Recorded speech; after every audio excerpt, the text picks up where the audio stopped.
The kitchen was silent, save for the low hum of the refrigerator and the clink of a spoon as I stirred sugar into my coffee. The mug in my hand was one of Marion's favorites, white porcelain with a faded sunflower print and a tiny chip on the rim. I hadn't the heart to throw it away. I cleaned it often, though it hadn't held her coffee in over 2 years. It still sat on the drying rack like a sacred relic of a life that used to be. I glanced at the photo magneted to the fridge door. Aaron, 17, grinning in his cap and gown. Marion's arm was slung proudly around his shoulder. That picture used to make me smile. These days I didn't know what to feel. Pride, guilt, something bitter always lingered behind my chest when I looked at it. My name is Robert Ellis. I'm 65 years old, and until tonight I believed my best years had faded with my wife's laughter and my son's silence. Aaron hadn't called in over a year. Not since the blowout about the money. He wanted me to fund one of his can't-miss real estate ventures. But I knew a gamble when I saw one. I told him no. He didn't take it well. He left our home in Cedar Hill, Texas, with a slammed door and a vow to make it without my help. I hadn't heard from him since. Until tonight. The phone rang suddenly, shrill, almost startled sounding against the kitchen stillness. I dried my hands with the dish towel, palms clammy with nerves, before I even saw the caller ID. Aaron Ellis. My breath caught. For a few moments I didn't answer. What was I supposed to say? What was he calling for now? I finally pressed the green button and brought the handset to my ear. Dad? His voice was tentative, softer than I remembered. I closed my eyes. Aaron, I know it's been too long, he said. Carla and we've been talking a lot lately, and we think it's time to mend things. My chair creaked as I slowly sat down. You're calling to patch things up? Yeah. We miss you. We miss family. That word sat between us like something fragile and cracked. Carla made pot roast tonight. Your favorite. We were wondering if you'd come over for dinner. Tonight. I blinked.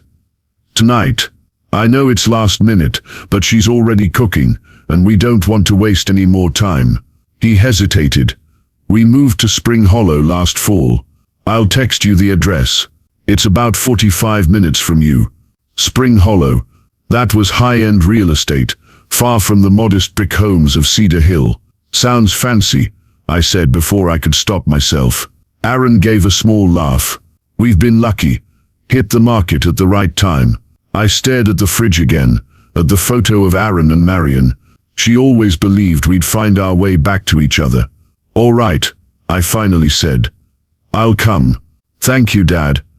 Really. After we hung up, I sat there for several long minutes. The sun was dipping below the tree line outside, casting golden light across the floor. I could almost hear Marion's voice. It's time to go home, Robert. Upstairs I pulled out the navy suit Marion bought me for Aaron's high school graduation, still wrapped in plastic. She'd insisted I needed a good suit for important days. And our son walking across that stage, she'd said, is one of the most important. I ran my hand along the fabric. It still smelled faintly of cedar and old memories. I laid it on the bed and took the longest, hottest shower I'd had in weeks. As the steam swirled around me, I stared at my reflection in the foggy mirror. When had I started looking like this? The lines on my face were deeper. My hair had surrendered to gray. My eyes looked tired. But tonight, they held something else too. Hope. After dressing, I reached into the cabinet and pulled out a bottle of aged bourbon I'd been saving. I'd bought it the week Aaron got married. It had remained unopened.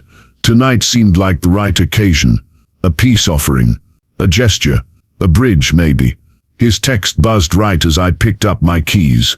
247 Canyon Bend Drive, Spring Hollow. Can't wait to see you, Dad. I ordered a rideshare driving myself. Didn't feel right. My hands were a little too shaky, my thoughts too full. As I stood waiting by the window, I spotted Mr. Langford next door walking his old beagle. He raised a hand in greeting. I nodded back. The car pulled up, a sleek black sedan, spotless and professional. The driver greeted me politely as I climbed in. The evening breeze followed me inside. Heading to Spring Hollow, I said. He glanced at me through the mirror. Nice area. Visiting family. My son, I replied. Haven't seen him in a while. The sun had dipped below the horizon by the time we reached Spring Hollow. Street lamps flickered on in synchronized elegance, casting warm golden halos over wide streets and pristine sidewalks. The houses grew larger as we drove deeper into the neighborhood, each one a quiet monument to success, the kind of success that came with granite countertops, three-car garages, and silent gates. My driver slowed in front of a towering stone house with arched windows and manicured hedges, so precise they looked like they were trimmed with laser levels. An ornamental fountain sparkled in the circular driveway, and the soft gurgle of water echoed into the street. Two sleek vehicles, a Tesla and a black Range Rover, rested like royalty in front of the house. "This, it?" the driver asked, his tone casual. I stared up at the grand columns. The place looked more like a governor's estate than a home. "Yeah," I said quietly. "This is the address." I tipped the driver and stepped out, my polished shoes clicking against the cobblestone drive. The bourbon bottle, wrapped in brown paper, felt heavier in my hand than it should have. My coat, the best one I owned, suddenly felt like a thrift store relic. I adjusted the lapels and walked the curved stone path toward the massive front door. Before I could even press the bell, the door swung open. "Mr. Ellis?" A woman in her mid-50s, with soft brown eyes and silver-streaked hair pulled back into a tidy bun, greeted me with a small nod. She wore a simple black dress with a crisp white apron, elegant but unmistakably a uniform. "Yes," I said. "I'm Elena. I help around the house. Aaron and Carla are waiting for you in the dining room." Her smile was polite, but behind it I saw something, a flicker of discomfort.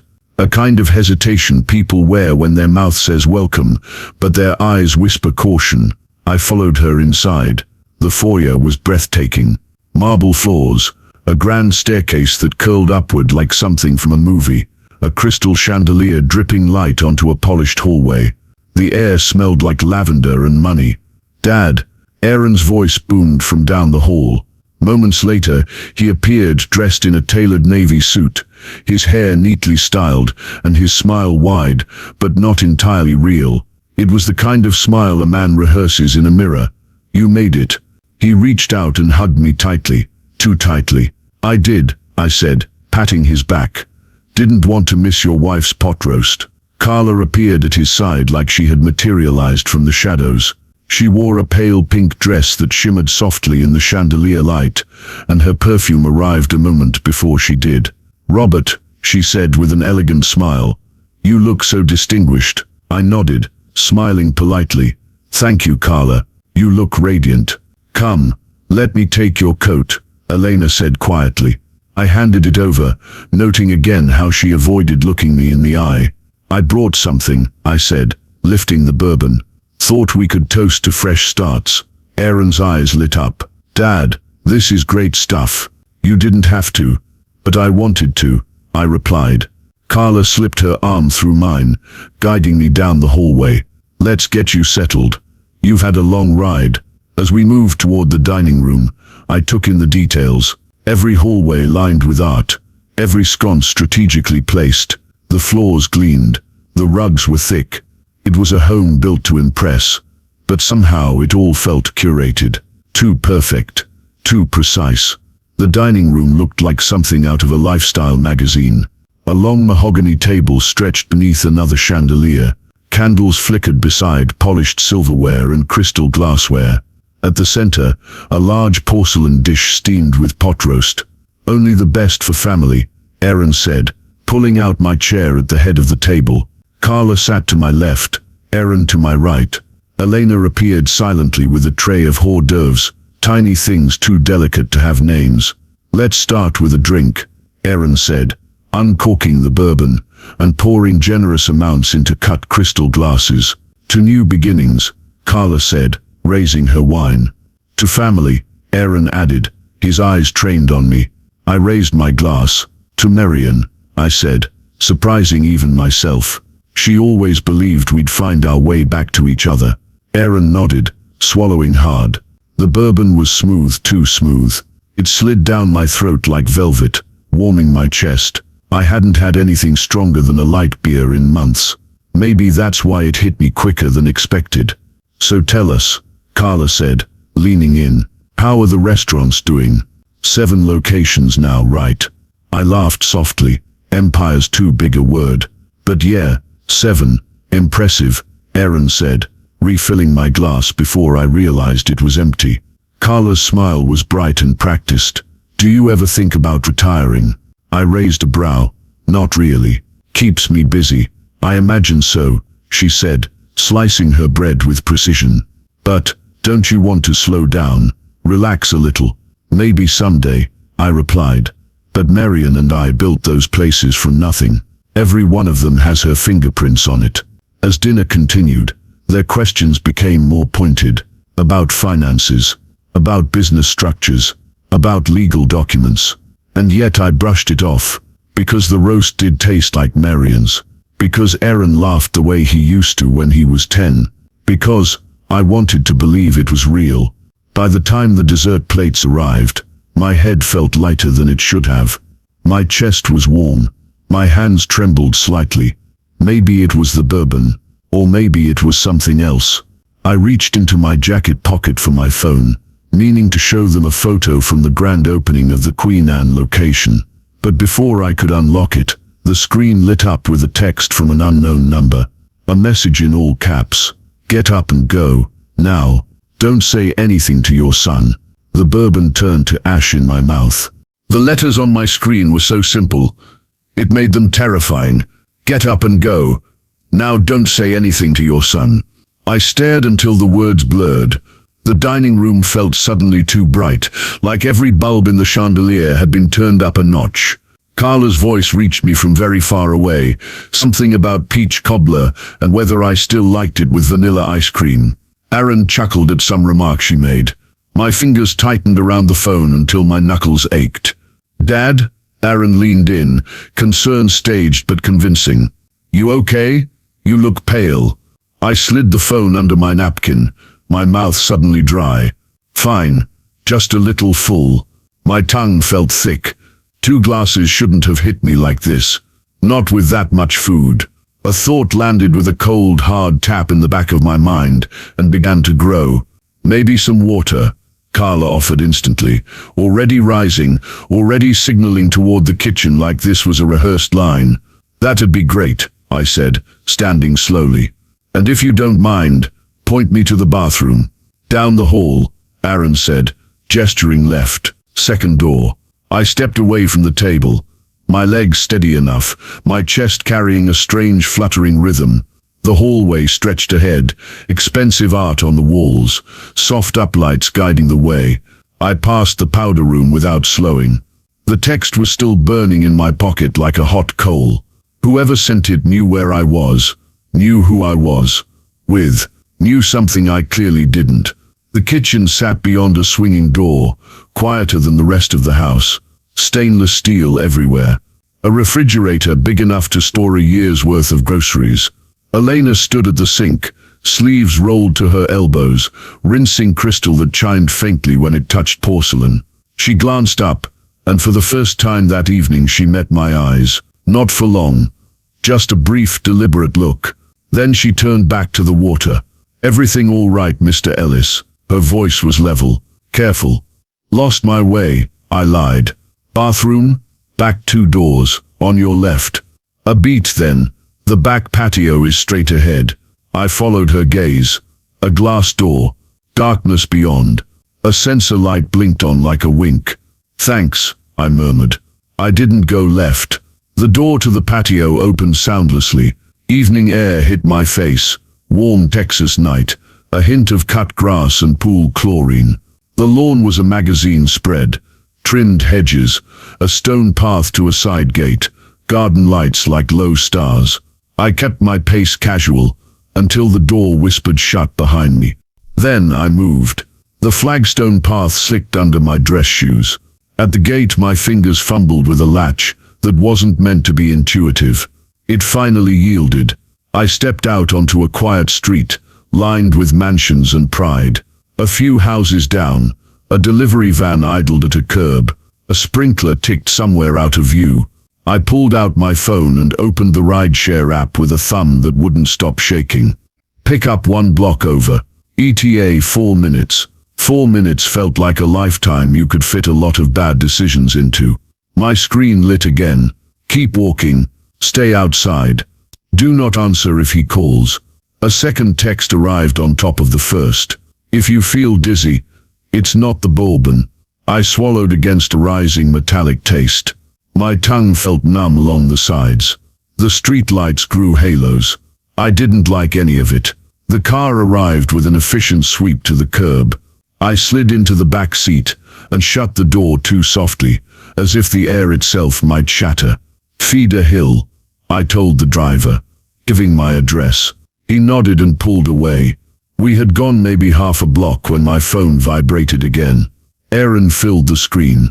I stared at it until the call timed out. He called again. I let it die. Then I dialed the unknown number that had sent the texts. 2 rings. A quiet breath. A voice came low and neutral, working hard to be unrecognizable. You left. Who is this? I asked. My throat felt tight. What do you know? A pause. The driver's eyes touched mine in the mirror, and then went back to the road. The voice said, "You were not safe in that house." From my own son. If I'd meant it as a challenge, it didn't quite sound like one. Yes. A steady exhale. You brought a bottle. They doctored it. Whatever you drank tonight, it was meant to make you agreeable, suggestible. There are papers in that house they planned for you to sign. Transfers, authority, everything you own, moved under their control. The car seemed to shrink. The leather seat tightened around me. You're lying, I said quietly, because if I said it louder it might crack. He's my son. I know, the voice said. I'm sorry. I drew in air that didn't seem interested in being captured. Which drug? Another pause. Longer this time. I don't want to say the name over the phone. It's a sedating agent that magnifies alcohol. It makes people pliable.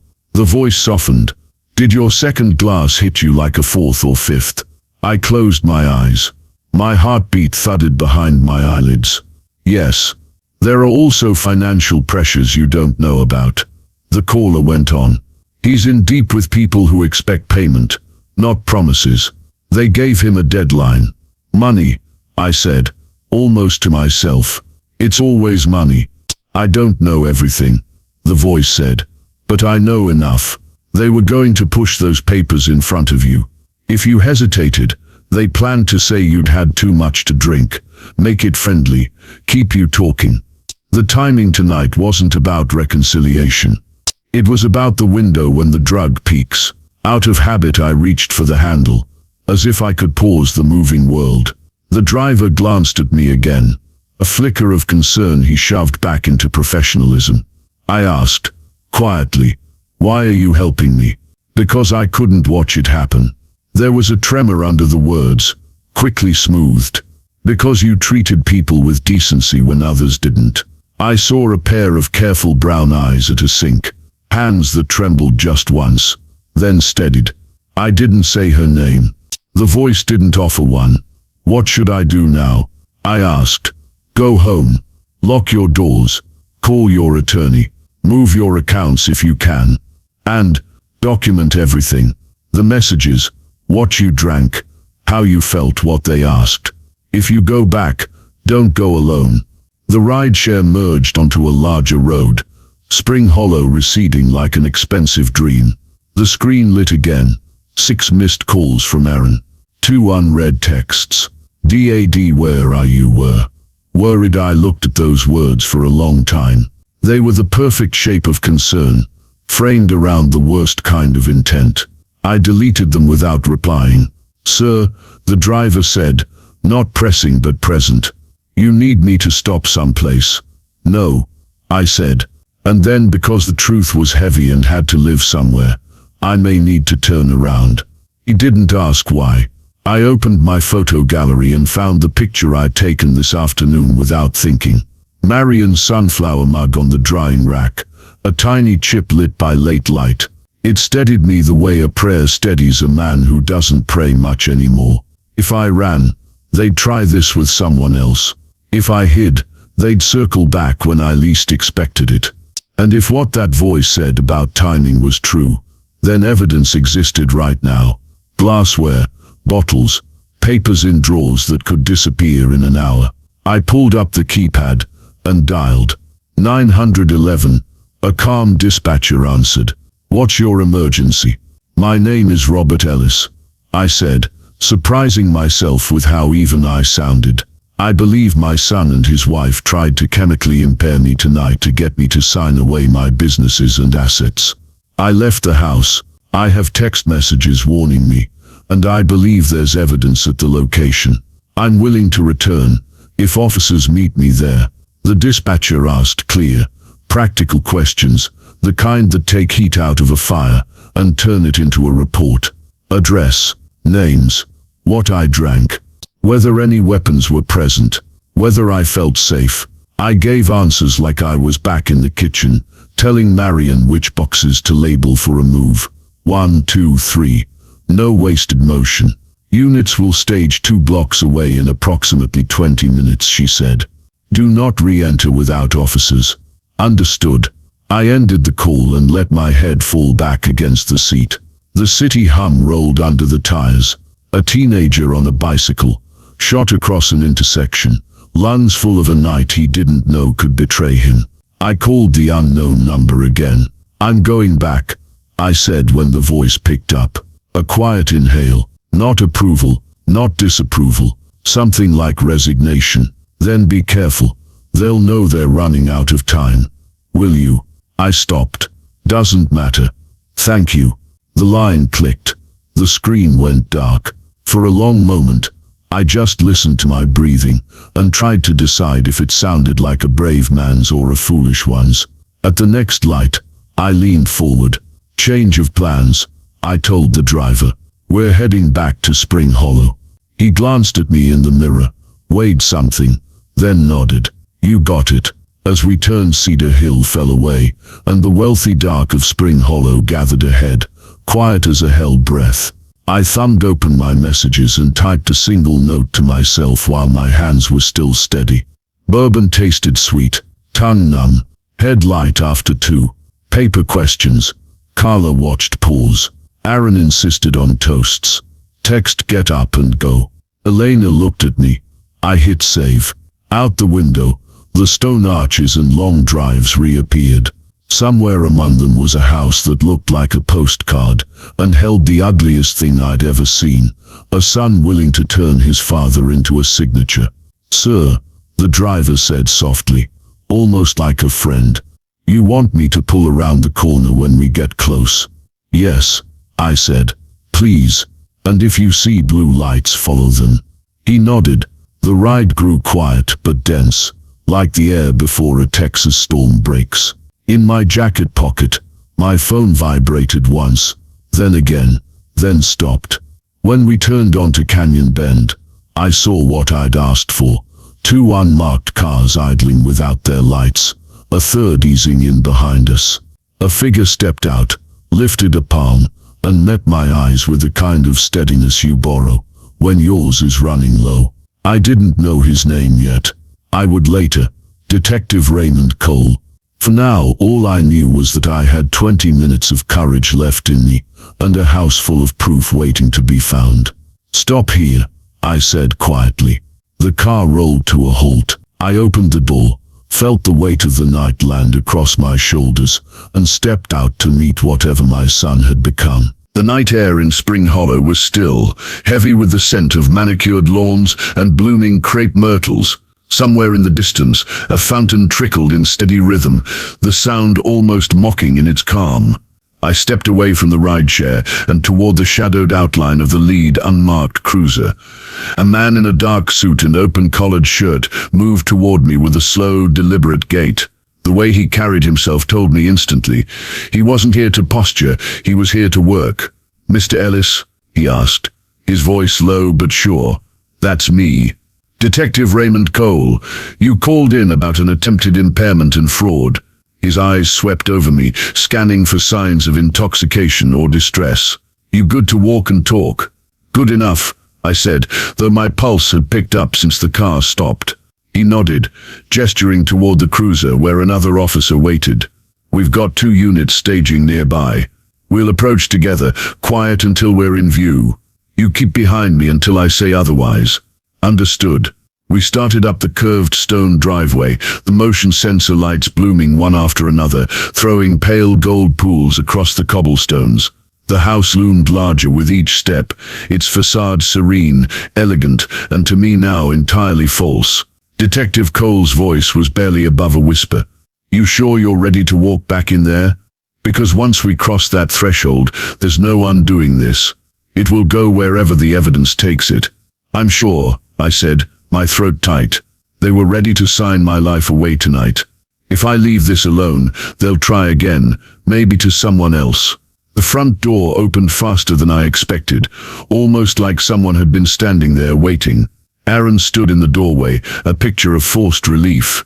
"Dad, there you are. Where the hell have you been?" "We've been worried sick." His voice had that thin veneer of panic he used to wear when caught in a lie. I kept my expression neutral. "Needed some air." "You've been gone almost 30 minutes, he pressed, eyes darting past me toward Cole. "Who's this?" "Detective Cole," the officer said plainly, flashing his badge. "Mind if we come in?" Aaron's posture stiffened, but Carla appeared behind him before he could answer. She was still in the pale pink dress, though the gloss of her hostess act had dulled. "Is there a problem, officer?" she asked. Her voice sugar over stone. "Routine follow-up," Cole said, stepping inside without waiting for an invitation. His partner moved in quietly behind us. "Mr. Ellis has raised some concerns about this evening. We're going to ask a few questions." The foyer felt different now. Not grand, just hollow. My shoes clicked against the marble as I followed Cole into the dining room. The table had been tidied, too tidied. The whiskey glasses were gone, replaced with freshwater goblets. The air still held the faint perfume of pot roast and something sharper, like citrus and alcohol. Carla tried to reclaim the narrative. "We were having a lovely dinner, detective." Robert suddenly excused himself. "We were worried. Where's the bourbon?" Cole cut in. She blinked. "What?" "The bottle your father brought," he said, nodding toward Aaron. "Where is it?" Aaron's hand flexed at his side. "Why?" Cole's tone stayed even. "Because we're going to need it. And any glasses that were poured from it tonight." "I cleaned them," Carla said, after a beat too long. Cole turned to his partner. "Kitchen. Now." The other officer disappeared through the swinging door. I could hear cupboards opening, drawers sliding. Carla's eyes followed the sound like she was tracking a predator in the brush. Aaron tried to recover. "Dad, this is crazy. You show up after a year, and now you're bringing cops into my house. What is this about?" I met his gaze. "Steady. It's about someone texting me in the middle of dinner, telling me to leave immediately, and about 2 glasses of bourbon that hit me like 6. His jaw tightened. "You're imagining things." The kitchen door swung open. The officer stepped back into the room, holding the bourbon bottle in a gloved hand and 2 cut crystal glasses on a tray. One of them still held an inch of amber liquid, the surface clouded with fine drifting sediment. "Found these in the dishwasher," he said. Glasses had just been rinsed. Bottle was in the pantry, back corner. Cole took the glass, holding it under the dining room chandelier. The sediment caught the light like a slow snow globe. His eyes flicked to Aaron. "You want to tell me what this is?" "It's bourbon," Aaron said quickly. Too quickly. "Dad brought it." "Bourbon doesn't have suspended particulates like this," Cole interrupted. "Not unless something's been added." Carla's voice went sharp. "You can't just come in here and accuse." "Ma'am," Cole said flatly. "I'm not accusing. I'm observing. And I'll be sending this to the lab tonight." Aaron's composure faltered, just a flicker, but enough to see. "This is insane." "No," I said quietly. "What's insane is thinking I wouldn't notice, when my own son tried to turn me into a signature on a line." The air between us tightened, thick with unspoken history, and the weight of every choice that led here.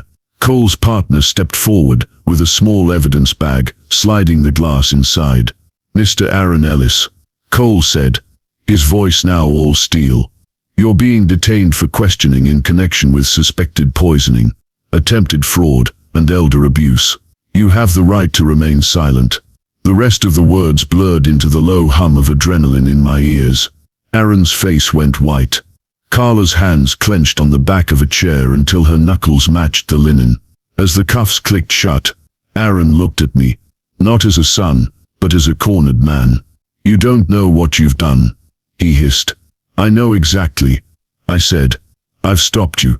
Cole nodded toward me once, a silent acknowledgement, then guided Aaron toward the foyer. Carla stayed frozen for a moment before following, her heels sharp against the marble. When the front door closed behind them, the house was finally silent. I stood alone in the dining room, staring at the sediment swirling lazily in the bottle on the table, and knew the night was far from over. The house emptied in pieces. First the murmured radio checks on the officer's shoulders, then the brief clatter of handcuffs. A door opening, a door closing, the heavy quiet of a big engine idling in a long driveway.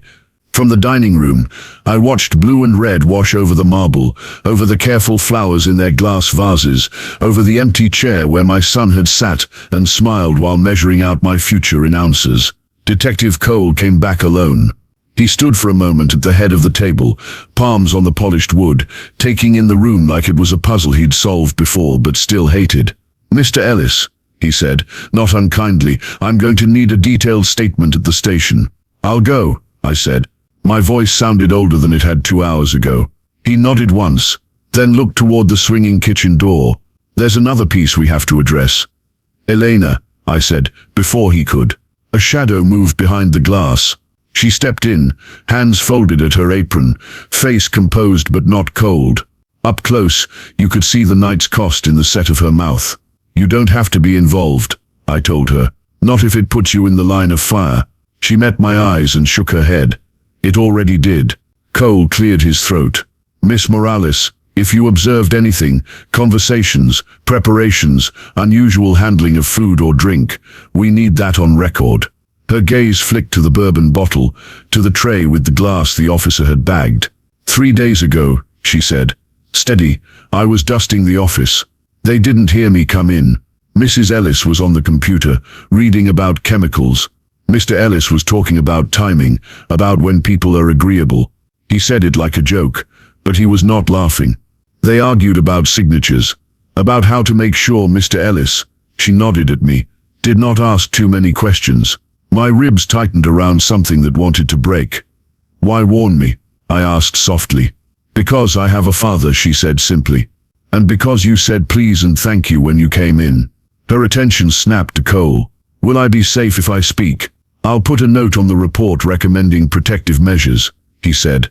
"And if you want to request a temporary protective order, we'll help you file. Your name will be in the discovery later, but for now we can use house staff witnesses until charging decisions harden." She took that in, then gave a small nod, the kind you give yourself before a long walk.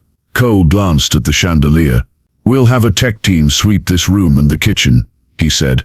"But I'm not waiting on the lab to make basic safety calls. Mr. Ellis, how do you feel? Headache? Numbness?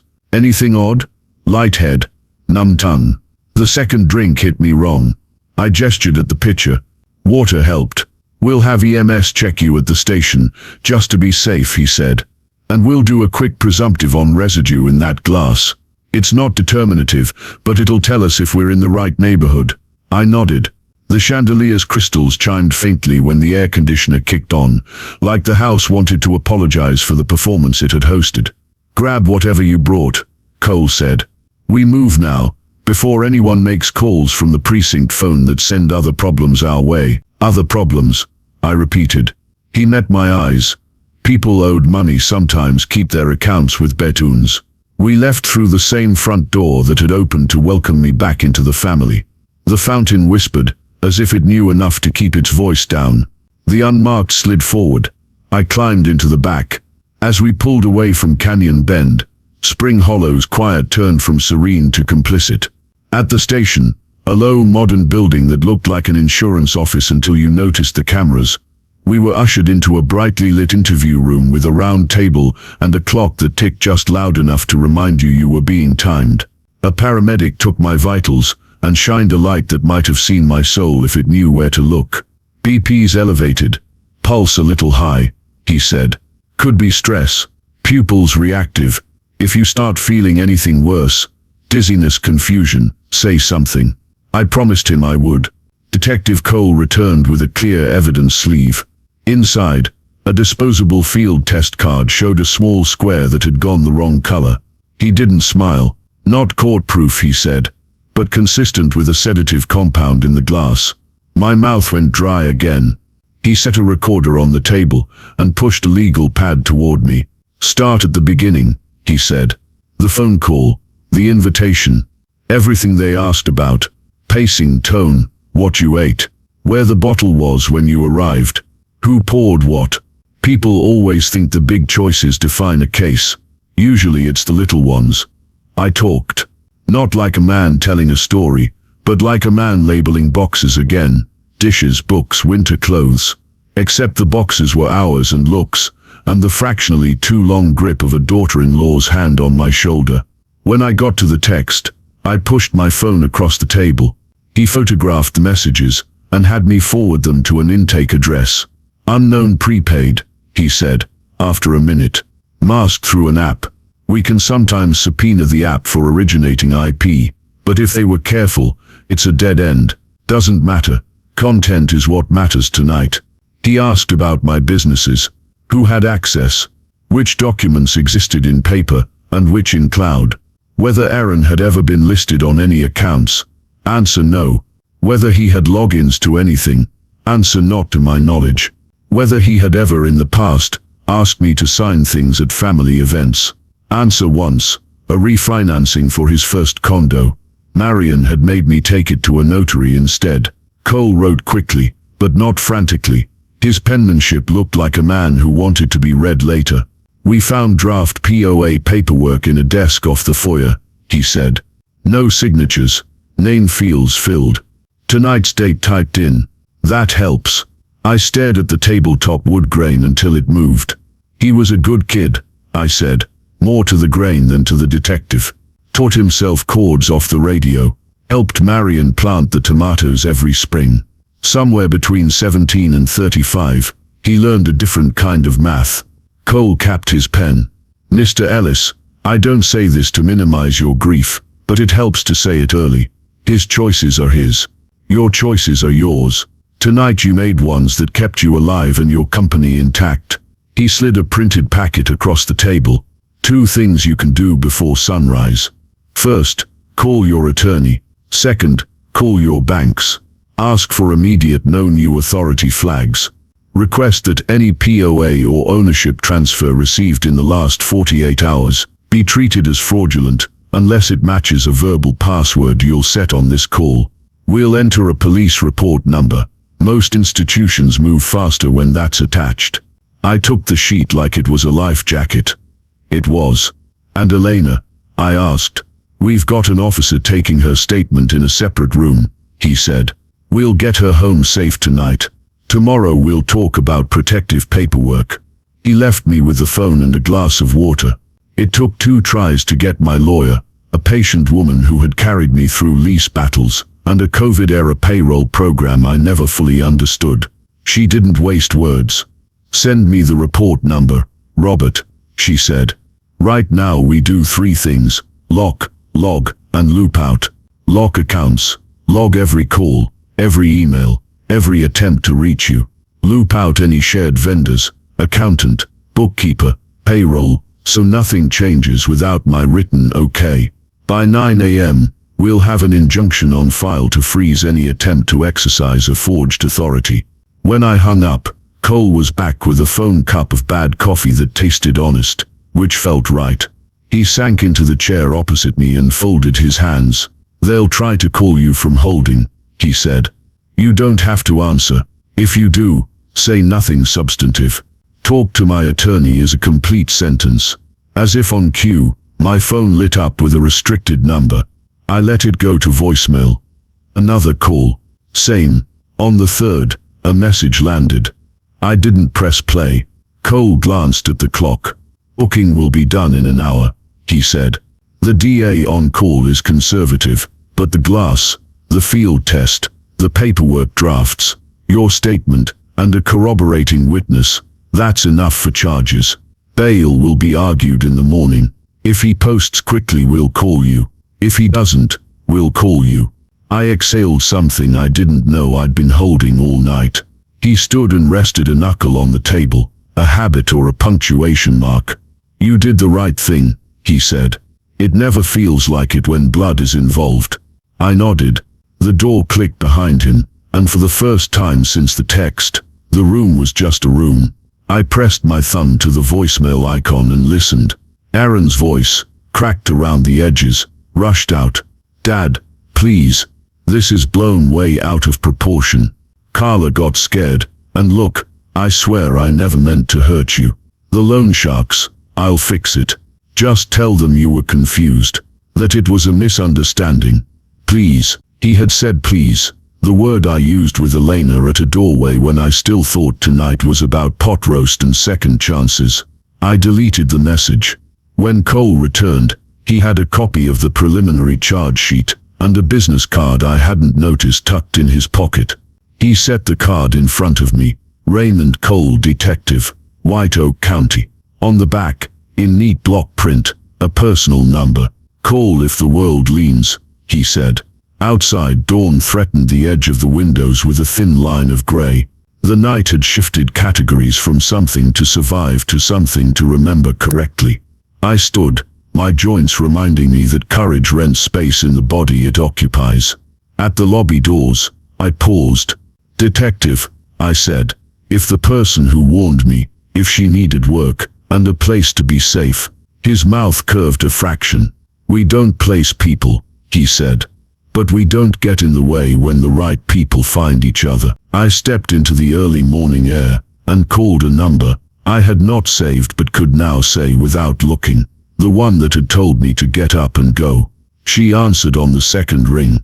Mr. Ellis. Elena, I said. When this is finished, if you want a job where the rules are simple, show up, do right, get paid, come to Crown Heights on Monday at 10. I'll be the man with bad coffee, and a list of things that need doing. Silence stretched, then softened.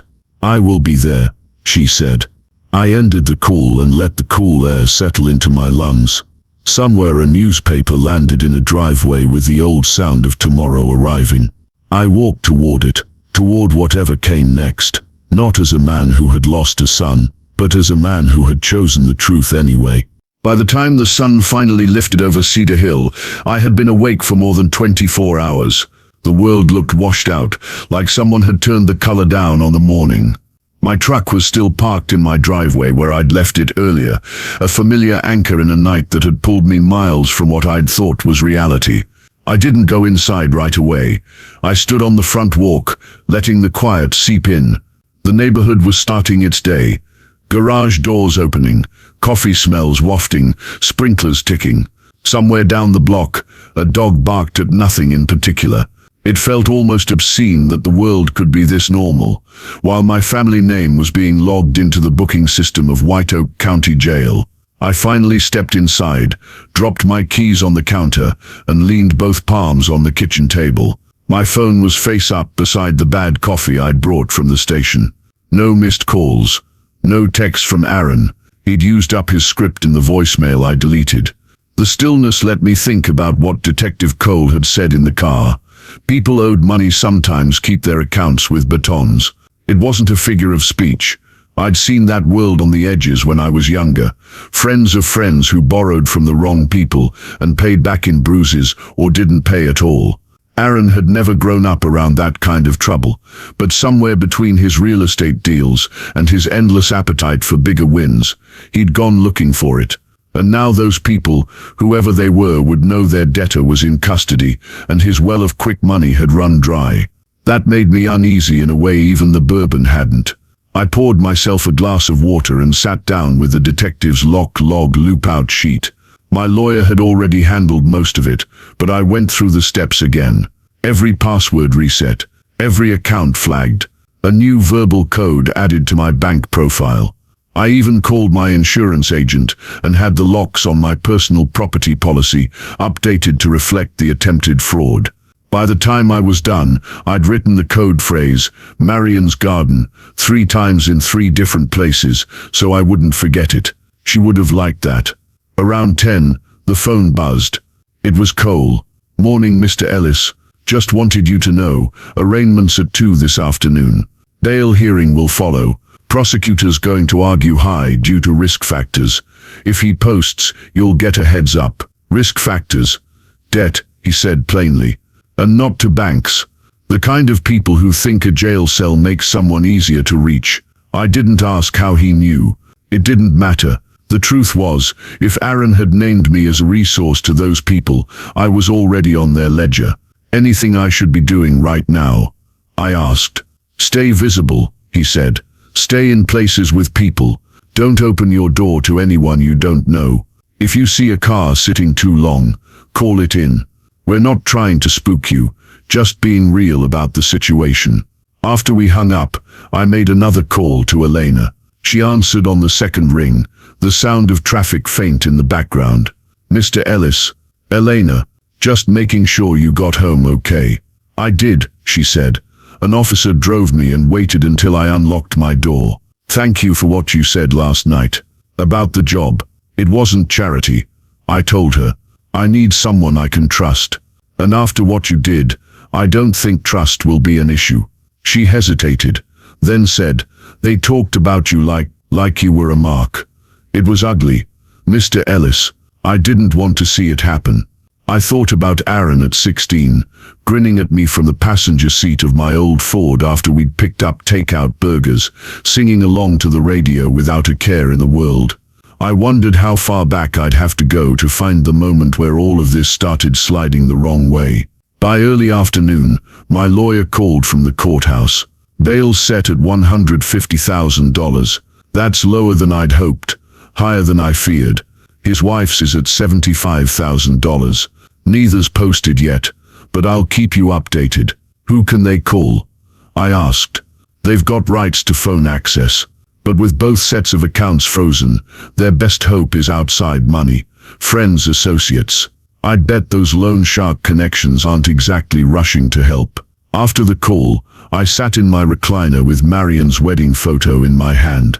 The edges were soft from years of being carried in my wallet. I remembered what she used to say about hard decisions. If you're scared, it's probably because you're close to doing the right thing. That fear was sitting in my gut now. Not about the charges, not about losing Aaron as the son I'd known, but about the quiet. Because quiet gives room for desperate people to think, and desperate people with debts start making plans. Just before 5, Cole called again. They posted, he said without preamble. Different bail bondsmen for each. My guess is someone covered both to keep them quiet. No idea who yet, but I'd watch your back for the next few days. I thanked him and hung up. Through the front window, I watched the shadows lengthen across my yard. Somewhere out there, debts with batons were deciding whether I was an obstacle or an opportunity. Either way, I wasn't going to be an easy one. I reached for the phone and started making a different list.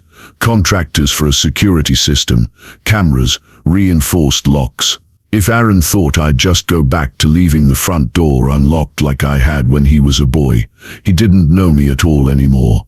The truth was, I wasn't sure I knew him either. And maybe that was the point. The next morning, I woke earlier than usual. Not because I wanted to, my body simply refused to sleep any longer. The house was too still, my mind too loud. I brewed coffee strong enough to peel paint and carried a mug to the kitchen table, where yesterday's note still sat. Bank freezes, attorney instructions, Cole's stay visible reminder. The more I stared at that paper, the more I knew it was time to make good on something I'd said in passing last night. Elena's job offer hadn't been a kindness. It was a decision. If she could put herself at risk to warn me, she could be trusted to guard what Marion and I had built. I picked up the phone and dialed. She answered on the second ring. Mr. Ellis? Elena, I meant what I said about Monday. The job is yours, if you want it. There was a beat of silence, then I do. But I'm not sure I'll be a good fit. I've only worked in homes, never in restaurants. You've worked where trust matters, I said. That's rarer than a perfect resume. I can teach you systems and menus. I can't teach character. You either have it or you don't. Her voice warmed a little. Then I'll be there. 10 o'clock. After we hung up, I sat for a while longer, watching the sun climb over the rooftops. For the first time since the text at dinner, the tightness in my chest eased. By mid-morning, my lawyer called. Robert, the prosecutor's office is filing formal charges this afternoon. Attempted poisoning, attempted fraud, elder abuse. They'll be scheduling preliminary hearings next month. You'll get subpoenas for testimony. We'll keep you briefed. What about the debts? I asked. She hesitated. Those are outside our lane unless they're tied to the charges. But I'll tell you this. If he owes the kind of people you think he does, your name is already in the mix. They may see you as leverage. Keep Detective Cole in the loop if anything feels off. After the call, I decided I wasn't going to sit here waiting for trouble. I showered, dressed in a clean button-down, and headed for my newest location in Crown Heights. It wasn't just to stay visible. I needed to be in motion, where my employees could see me, where life could still be normal for someone. The restaurant smelled of fresh bread and coffee when I walked in. Angela, my general manager, was behind the counter running payroll reports. Her eyes widened. Robert, we weren't expecting you. I needed to see the place, I said. And I need you to prep for a new hire. Manager-level training. Her name's Elena Morales. She'll start Monday. Full access once she's cleared with payroll. Angela didn't question it. One of the many reasons she'd lasted so long here. Understood. Anything else? Yeah, I said, leaning on the counter. I want cameras checked and backups verified. Every angle, every register, and run the staff through the security protocol refresher. No exceptions. She gave me a quick, knowing look. Something happened? Let's just say the world reminded me not everyone with a smile has good intentions. I stayed for a couple of hours, walking the floor, greeting regulars, making notes about a few maintenance issues. Being here, in the hum of honest work, grounded me. The clatter of dishes, the smell of yeast from the kitchen, it all reminded me what Aaron and Carla had tried to take wasn't just money. It was a life. Around 1, my phone buzzed with an unfamiliar number. I almost let it go to voicemail but answered. Mr. Ellis? The voice was male. Calm. Name's Terry Holt. I'm with Capital City Security. Detective Cole said you might be in the market for an upgrade. We arranged for him to come by the house that evening. When he arrived, he was all business, clipboard, tool belt, and a no-nonsense demeanor. He walked the perimeter with me, pointing out blind spots, vulnerable entry points, and how easy it would be for someone determined to bypass my current locks. Given the circumstances, he said, I'd recommend reinforced deadbolts, shatterproof film on the glass doors, and a camera system you can monitor remotely. We can also install panic buttons in key areas: kitchen, bedroom, living room. How soon can you start? I asked. Tomorrow morning. Should be finished in a day. Do it. After he left, I sat on the porch for a while, watching the neighborhood settle into its evening rhythm. Lights flicked on in windows. Kids rode bikes in lazy loops. It was all so ordinary, and yet I knew it was balanced on a knife's edge. Because somewhere out there, Aaron's debts still had teeth, and men with teeth didn't care about ordinary evenings. As I went back inside, I glanced at the dining table, where Marion's mug still sat on the drying rack from yesterday's coffee. I thought about how quickly that dinner in Spring Hollow had gone from cautious hope to survival. And I knew one thing with absolute certainty: whatever came next, whether from the courts or from the streets, I wasn't going to meet it unprepared. The security crew showed up at 7 sharp, all boots and tool bags and matter-of-fact sentences. By lunch, shatter film covered the backsliders, deadbolts thudded into reinforced strike plates, and a quiet constellation of cameras watched every corner of my little house like patient stars. Terry, the lead, walked me through the phone app twice, then once more for luck. Panic buttons are here, here, and here, he said, touching the underside of the kitchen counter, the nightstand, and the end table by the recliner. Press and hold 3 seconds. We've tied them to your alarm and a silent call-out to dispatch. Detective Cole's number is also hard-programmed as a speed dial. I nodded. Feels like a bank. He gave me a look I recognized from chefs who'd watched me add an extra ladle of sauce to a plate, headed for a regular. You are a bank to somebody, Mr. Ellis. Don't be polite about your own safety. They rolled out a little after 2. The house felt different immediately. Not bigger, just steadier, like it had found its stance. I poured coffee and opened the back door to the smell of cut grass, the plastic edges of new security film catching the sun. The first move came at 3:11 p.m. I was in the front room going through invoices when a car slowed in front of my house. Not a neighbor's SUV or a delivery van, but a tan sedan with mismatched hubcaps and tinted windows, one shade darker than legal. It drifted to the curb, idled long enough to read as intentional, then crept forward and stopped again across from my driveway. The camera notification popped on my phone. Front walk, motion detected. 2 men got out. Late 30s, early 40s. One wore a golf shirt that hadn't seen a course. The other wore a jacket despite the heat, the way men do when they want you to wonder what's under it. They didn't come to the door. Jacket guy lifted my mailbox lid, slid something inside, and gave my house a long assessing look. Not angry, not even hostile, just measuring. They left as slowly as they'd arrived. I waited 2 minutes, then 3, then stepped outside to the curb, like a man going for the mail on an ordinary afternoon. The note was on heavy paper, no letterhead, clean print, call us, we can help your family. Crossroads a number followed. Out of habit, I turned the paper over, as if the truth were hiding on the back. Nothing there but the faintest trace of cologne, and the tiniest thumb smudge, where the card had been steadied for writing. I took a picture, slipped the note into a Ziploc, and called Cole. Crossroads, he repeated, and sighed through his teeth. They're local. Last time I saw them in a file, the victim sold his truck, then his tools, then his blood plasma.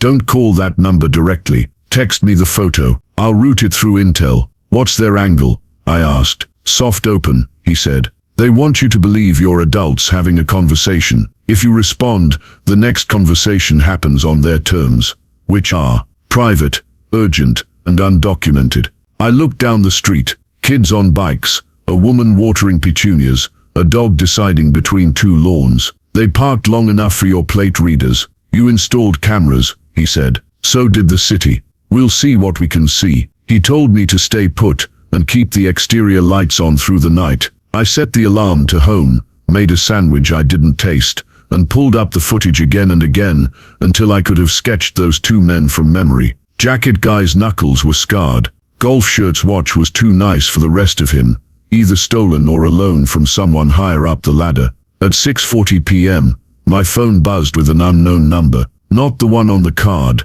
I let it ring out. A text followed. We're neighbors in a way. Crossroads wants to make this easy. Meet tonight, 9 p.m. Old feed store on Lakeview. Bring your phone and good manners. Leave the cops at home. Under that, a winking emoji, cheerful as a bruise. I screenshotted the message and sent it to Cole with a 3-word caption. They want 9. His reply came in under a minute. Don't respond. If you feel compelled, stall. We'll be there first. I stared at the text, the emoji, the invitation wrapped in a threat like a knife in gift paper. Marion always said, fear makes people fast, wisdom makes them slow. I put the phone face down and walked through the house, touching each panic button like a rosary. At 8:10 p.m., I drove, not to Lakeview, downtown, to a coffee shop across from the old feed store. I chose a table by the window where I could see the parking lot, and if I leaned, the tin roof of the feed store itself, all rust and memory. A handful of cars were already in the lot, junkers, mostly. The coffee shop's glass caught the lust of the day and turned it into mirror.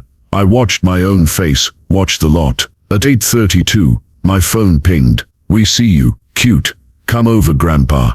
Let the boys have their talk. I didn't move. A man in a baseball cap leaned against the feed store's wall, head down, thumbs working at his own phone. Across the lot, a pair of silhouettes smoked and flicked ash like punctuation. 2 unmarked sedans drifted into view at 8:41, quiet as thoughts. They didn't pull into the lot. They parked half a block down, then went dark. A minute later, a battered pickup rolled in and backed to a space facing the exit. driver's mirror tilted to catch the whole lot. The outline at the wheel was familiar in a way that unclenched something in my chest. I texted Cole, "I see your truck." He came back with one word, "Good." At 8:57, I stood, left a 10 under my cold cup, and crossed the street, like a man who'd come to buy feed after all. 5 men in the lot now. Cap guy peeled off the wall and met me halfway, a smile that meant nothing and everything. "Evening, Mr.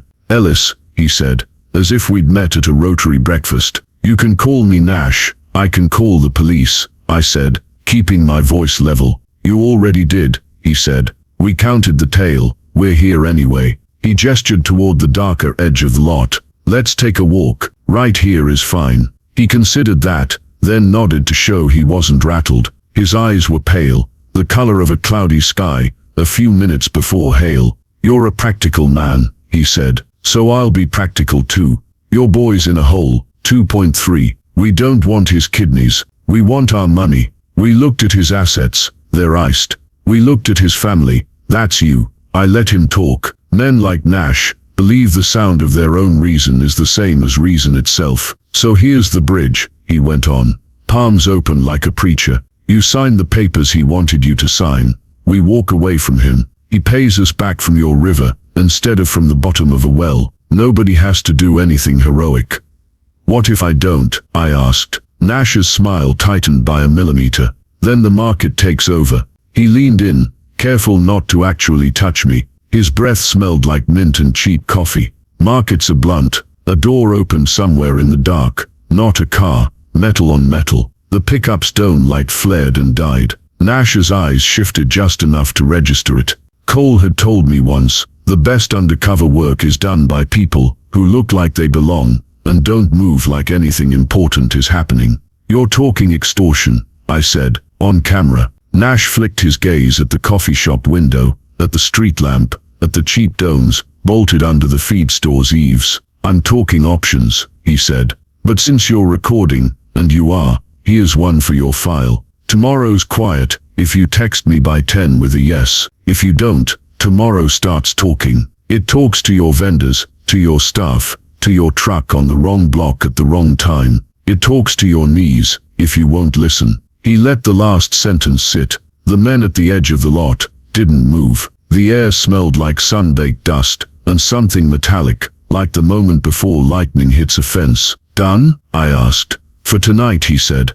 "We're neighborly that way." He stepped back. I didn't. We held each other's eyes for a full beat, then two. He smiled again, wider this time, the kind of smile men practice in mirrors they don't own, and walked away. I didn't go back to the coffee shop. I went to the pickup and rapped twice on the passenger window. Cole leaned across and popped the lock. "Got it," he said, even before I reached for the seatbelt. He tapped his chest, "Mike," and then the dash, where a little red light blinked. So did 3 other sets of ears. "Will it stick?" I asked. "It'll glue," he said. "Whether it sticks depends on the DA, and how much they want to eat for breakfast." But he handed us threat, amount, and a demand to sign fraudulent instruments. "That's a nice little package." We rolled away without drama, the way you leave a funeral you didn't plan to attend. He kept one hand on the wheel, and the other near the radio, listening for a channel I couldn't hear. "They'll test your edges tomorrow," he said. "Maybe a phone call to a manager. Maybe a car creeping your alley. Don't chase them. Don't engage. Document. Call. Repeat." "Do we wait them out?" I asked. He shook his head. "We build a case, and we cut the legs out from under the stool." And he looked over.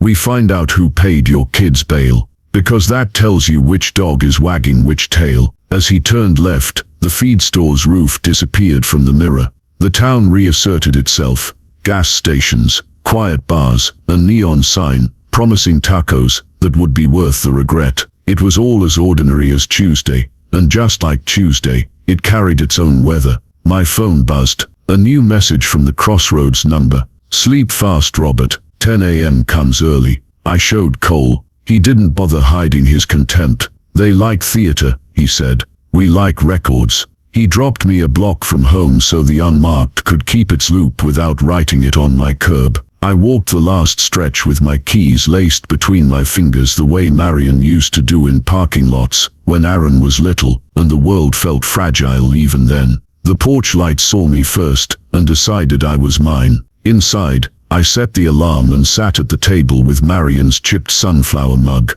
I didn't pray, I made a list. 10 a.m., do not text. Call Cole instead. Brief Angela, no unusual deliveries accepted. All back doors locked. No scheduled changes by phone. Print no POA accepted without counsel present, and tape it above every manager's desk. Monday, Alina's first day. Pair her with Angela. Give her keys only afternoon. Check the cameras again. When I finished, the night had ripened into that middle hour where the tired and the criminal overlap. I rinsed the mug and set it on the rack, the chip catching the light like a tiny honest wound. In the bedroom, I slid the panic button closer to the lamp and to the picture of Marion. Markets are blunt, Nash had said. So was justice, once it found its footing. Tomorrow we'd start helping it up. I woke before my alarm and watched the digital numbers crawl toward 10 o'clock like they were hauling something heavy. The house felt braced, new bolts in the doors, new film on the glass, a new habit of looking twice before I moved through any room. I brewed coffee and didn't drink it until I'd walked the perimeter like a night watchman, cameras alive on my phone, each little square a window into the edges of my life. At 9:47 a.m., I texted Cole the way we'd agreed. Clock's ticking. His reply came fast. We're up. Sit tight. 10 o'clock arrived with the quiet of a throat being cleared. No knock, no car, no men in golf shirts. Instead, my phone buzzed with a single line from the Crossroads number. Polite men, keep appointments. I didn't answer. A minute later, last chance for easy. I screenshotted both and sent them to Cole. Then I set the phone face down and let the silence stretch. It had a shape today, that silence, narrow at the top, wider at the bottom, like a funnel guiding everything into one inevitable place. At 10:11, the front camera caught a UPS truck easing to the curb. The driver jogged up with a medium box, taped to within an inch of its life. I signed, thanked him, and carried the package inside like it might complain. The label said, perishable deliver, before noon, no return address. My name spelled right. I set it on the table and called Cole. Don't open it, he said, and I could hear tires on gravel through his speaker. We're 2 minutes out. He and a uniform were at my door, 90 seconds later with a small black wand and a patience that looked practiced. The uniform scanned the seams, sniffed, pressed gloved fingers against the tape. It's not wired, he said. That doesn't mean it's friendly. We did it all by the book, photos, a tarp on the table, box opened with the careful reverence you give a memory, and a mine. Inside dry ice fog, a single manila envelope, and on top of everything a cheap hotel pen I recognized from the kind of front desk that keeps the coffee out too long. Cole lifted the envelope with tongs and set it down. If this is a Hallmark card, he muttered, I'm retiring. It wasn't a card, it was paperwork, fresh printouts, still warm in my name. A power of attorney already filled, dates penciled for today, a list of my restaurants and their EINs, and a single-page bridge agreement that promised Crossroads, a pathway to structured satisfaction, if I signed. The last page was a photo, Aaron, at some bar I didn't know, hands open to the camera like he could catch the lens and push it away. In the corner, a date stamp from last year. Across the bottom, someone had typed, ease out because we're decent, keep him out by signing. Cole breathed out through his nose. They're sending you their homework, he said. That's new. Bold, the uniform said. Stupid, Cole corrected. He tapped his phone. Evidence logged, Mr. Ellis. If you feel theatrical, you can reply with a single sentence, all communications to counsel, or you can starve them. I prefer starving. I'm good at starving, I said. I ran restaurants through a pandemic. He cracked a smile and slid the envelope into an evidence sleeve. We'll run prints off the paper and the pen. With luck we tie at least one set to a man who's already convinced a judge he's a model citizen. They left with the box and the fog and the morning, and I sat at the table until the coffee went cold.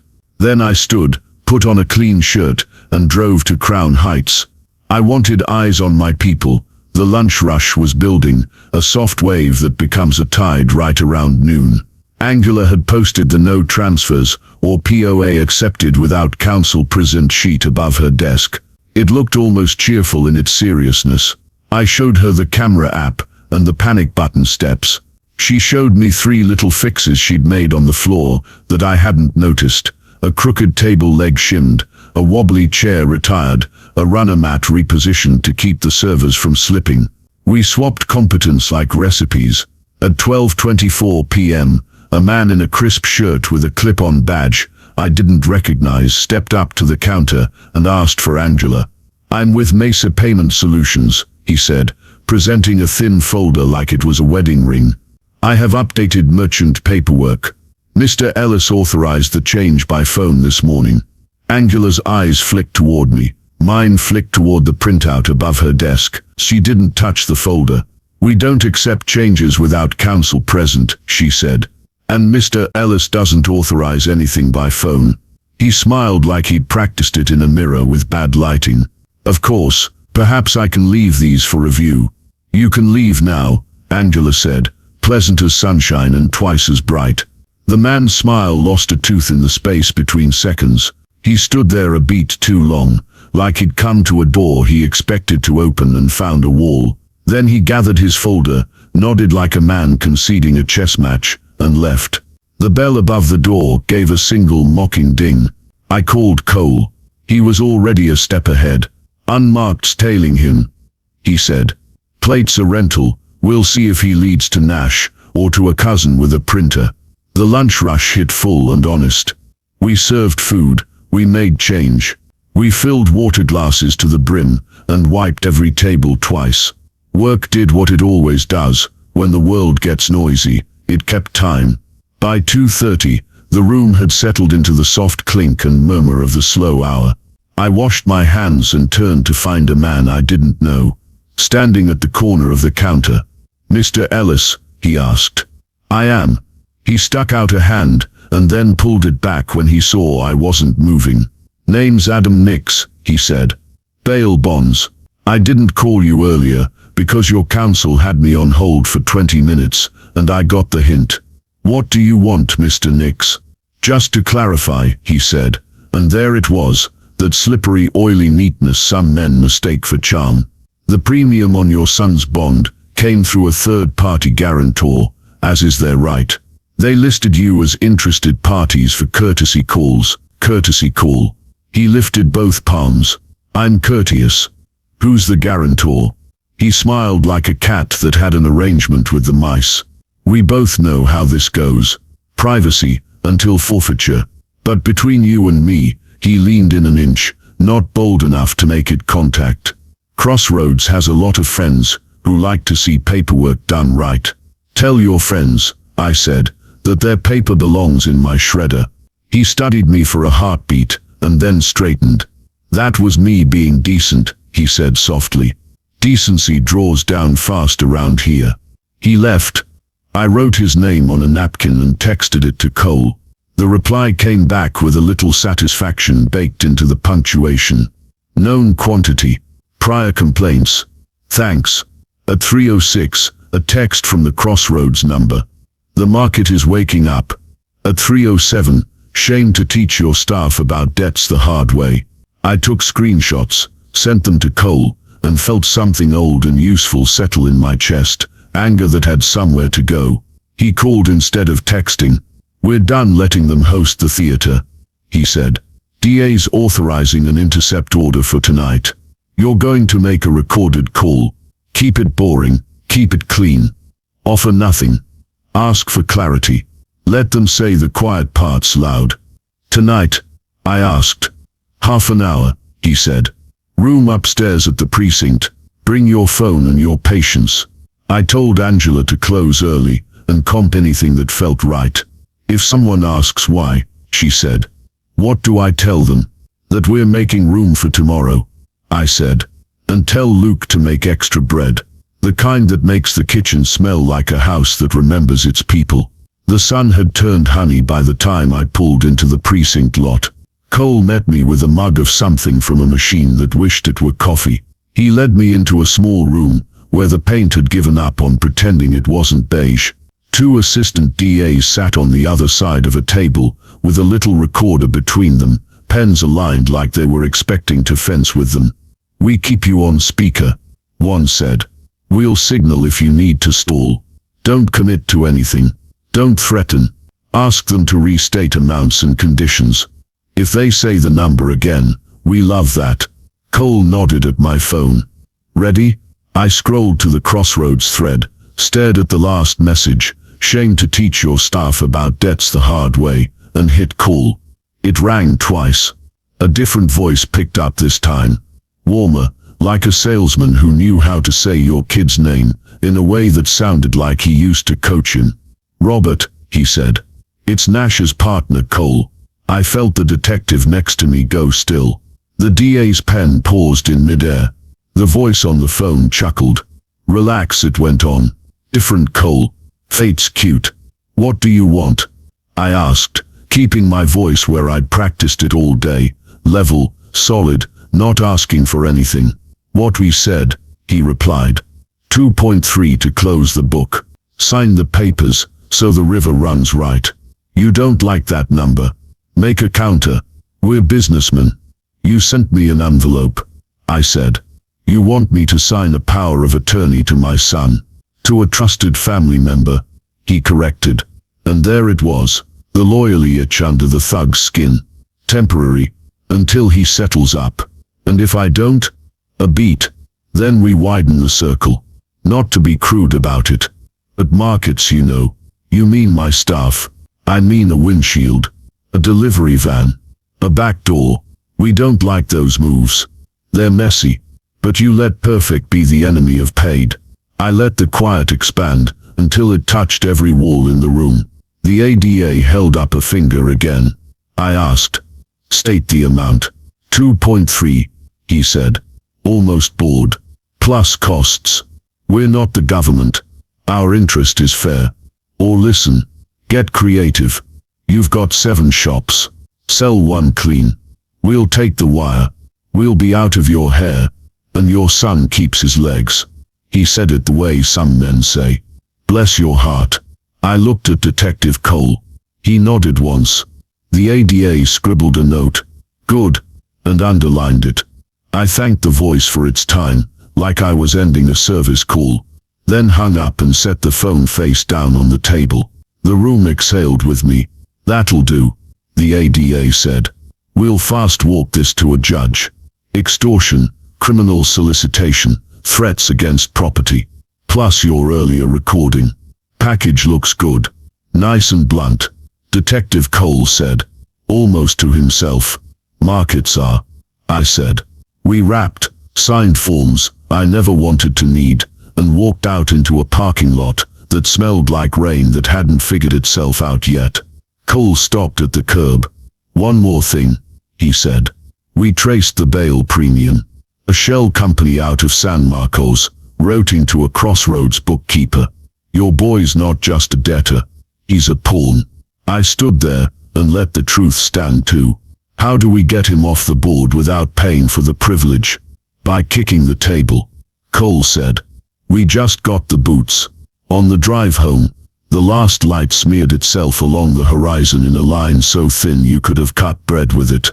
I parked, watched the street, until the smaller noises emerged from behind the larger ones, and went inside. The house was quiet and ready, as if it had been practicing all day while I was gone. I placed my phone beside Marion's sunflower mug, and looked at the chip in the rim. It was honest. That chip. It said the thing had been used, loved, lived with. It didn't apologize for its imperfection. It didn't ask for a new name when it was caught holding exactly what it was built to hold. Crossroads wanted easy. They were about to get over. Tomorrow, I'd wake up and make bread. Then I'd watch the door. Justice was on its way. Late the way it tends to be.